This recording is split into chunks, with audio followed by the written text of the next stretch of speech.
The Israelites were suffering under the oppressive rule of Eglon, king of Moab. For years they had been subjected to his tyranny, forced to pay heavy tributes and live in despair. But God had a plan.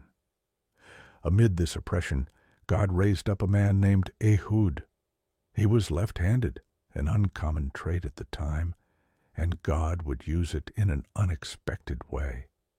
As Ehud trained with his dagger, his determination grew stronger. He knew he had to be the instrument to free his people. One day, Ehud was sent to King Eglon's court, carrying a tribute from Israel.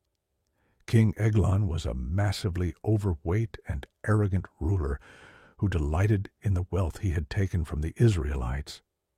As he feasted, he mocked them, believing his control over them was absolute.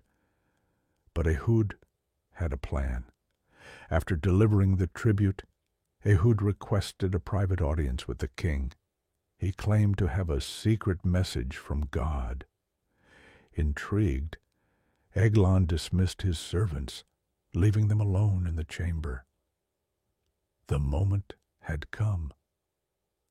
Ehud stepped forward with a steady gaze. As he moved closer, he swiftly drew a hidden dagger from his left thigh and struck the king. The blade sank so deeply into Eglon's belly that even the handle was swallowed up. Ehud quickly exited the chamber and locked the doors behind him. As he moved through the palace corridors, the king's servants stood outside, assuming their master was resting. No one suspected what had truly happened. Upon returning to Israel, Ehud gathered his people on a hilltop and delivered the news. God had given them victory over the Moabites.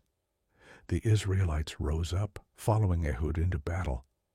The fight was fierce, but in the end, Israel triumphed over their oppressors. From that day forward, the land had peace for 80 years. God had used a man with a unique ability to change the fate of his people.